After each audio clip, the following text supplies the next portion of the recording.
السلام علیکم ورحمۃ اللہ وبرکاتہ۔ الحمدللہ رب العالمین والصلاة والسلام علی رسولہ الکریم، اما بعد فاعوذ باللہ من الشیطان الرجیم، بسم اللہ الرحمن الرحیم۔ ان اللہ وملائکتہ یصلون علی النبی یا ایھا الذین آمنوا صلوا علیہ وسلموا تسلیما۔ مولایا صلی وسلم دائما ابدا علی حبیبی کا خیر الخلق کلہم۔ اسلام میں عشق، محبت اور نفسانیت کی اپنی اہمیت ہے، لیکن ان کی تعریف اور اطلاق بہت اہم ہے۔ اسلام میں محبت ایک بنیادی اور وسیع تصور ہے۔ اسے ایمان کا حصہ قرار دیا گیا ہے۔ محبت کی کئی اقسام ہیں اور ہر قسم کی اہمیت ہے۔ اللہ اور اس کے رسول صلی اللہ علیہ وآلہ وسلم سے محبت یہ ایمان کی بنیاد ہے۔ ایک مسلمان کے لیے اللہ اور اس کے رسول صلی اللہ علیہ وآلہ وسلم کی محبت تمام چیزوں پر مقدم ہونی چاہیے۔ یہ محبت ایمان کو مکمل کرتی ہے اور انسان کو نیکی کی طرف راغب کرتی ہے۔ اہل خانہ سے محبت اسلام خاندانی رشتوں کو بہت اہمیت دیتا ہے، جس میں والدین، بیوی، شوہر، بچوں اور رشتہ داروں سے محبت اور شفقت کا حکم دیا گیا ہے۔ آقا حضور صلی اللہ علیہ وآلہ وسلم نے خاندان میں پیار اور احترام کو فروغ دینے کی تاکید فرمائی ہے۔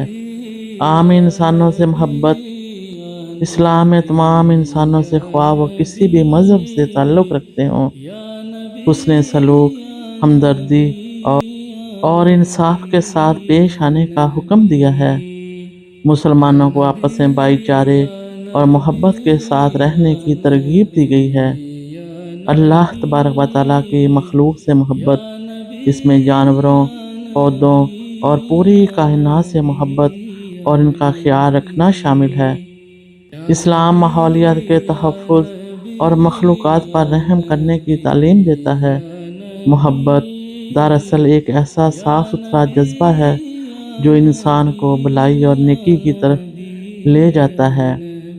عشق محبت کا ایک شدید اور اعلیٰ درجہ ہے۔ جہاں محبت میں شدت اور جنون پیدا ہو جائے تو اسے عشق کہا جاتا ہے۔ اسلام میں عشق کے تصور کو خاص طور پر اللہ تبارک و تعالیٰ اور آقا حضور صلی اللہ علیہ وآلہ وسلم سے جوڑا جاتا ہے۔ عشق کے حقیقی یہ سب سے اعلیٰ درجے کی محبت ہے، جہاں بندہ اپنی تمام تر خواہشات اور اپنی ذات کو اللہ کی رضا کے تابع کر دیتا ہے۔ یہ عشق انسان کو دنیا کی تمام خواہشات سے بے نیاز کر کے صرف اللہ کی طرف متوجہ کرتا ہے۔ عشق رسول صلی اللہ علیہ وآلہ وسلم، نبی کریم صلی اللہ علیہ وآلہ وسلم سے گہرا تعلق اور بے پناہ محبت بھی ایمان کا حصہ ہے۔ یہ محبت انسان کو سنت نبوی پر عمل کرنے اور آپ صلی اللہ علیہ وآلہ وسلم کے نقش قدم پر چلنے کی ترغیب دیتی ہے۔ عشق کو جب اللہ اور آقا حضور صلی اللہ علیہ وآلہ وسلم سے جوڑا جائے تو یہ نفسانی خواہشات سے پاک ایک مقدس جذبہ بن جاتا ہے جو انسان کو کمال کی طرف لے جاتا ہے۔ نفسانیت یا نفس انسانی ذات کا وہ پہلو ہے جو دنیاوی خواہشات، لذتوں اور ذاتی مفادات کی طرف مائل ہوتا ہے۔ اسلام میں نفس کی 3 اہم اقسام بیان کی گئی ہیں۔ نفس امارہ، یہ نفس کی وہ حالت ہے جو انسان کو برائیوں اور گناہوں کی طرف اکساتی ہے۔ یہ شہوت اور نفسانی خواہشات کی پیروی پر زور دیتا ہے اور انسان کو صحیح راستے سے ہٹانے کی کوشش کرتا ہے۔ اس نفس پر قابو پانا بہت ضروری ہے۔ نفس لوامہ، یہ وہ نفس ہے جو گناہ کرنے کے بعد پشیمان ہوتا ہے اور انسان کو خود ملامت کرتا ہے۔ یہ نفس انسان کو اپنی غلطیوں کا احساس دلاتا ہے اور توبہ کی طرف راغب کرتا ہے۔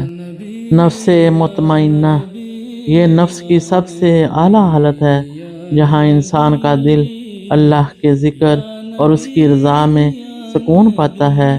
یہ نفس تمام نفسانی خواہشات پر قابو پا لیتا ہے اور صرف اللہ کی اطاعت میں خوشی محسوس کرتا ہے۔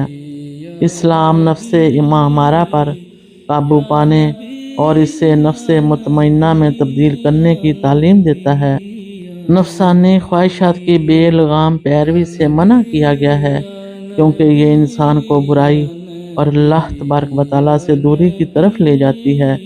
تاہم جائز اور حلال خواہشات کی تکمیل، جیسے شادی کے ذریعے جنسی خواہشات کی تکمیل کی اجازت ہے، بشرطے کہ وہ اسلامی حدود کے اندر ہوں۔ اسلام میں محبت اور عشق خاص طور پر اللہ تبارک و تعالیٰ اور اس کے رسول صلی اللہ علیہ وآلہ وسلم سے انتہائی بلند اور قابل تحسین جذبات ہیں۔ یہ انسان کو روحانی اور اخلاقی بلندیوں تک پہنچاتے ہیں۔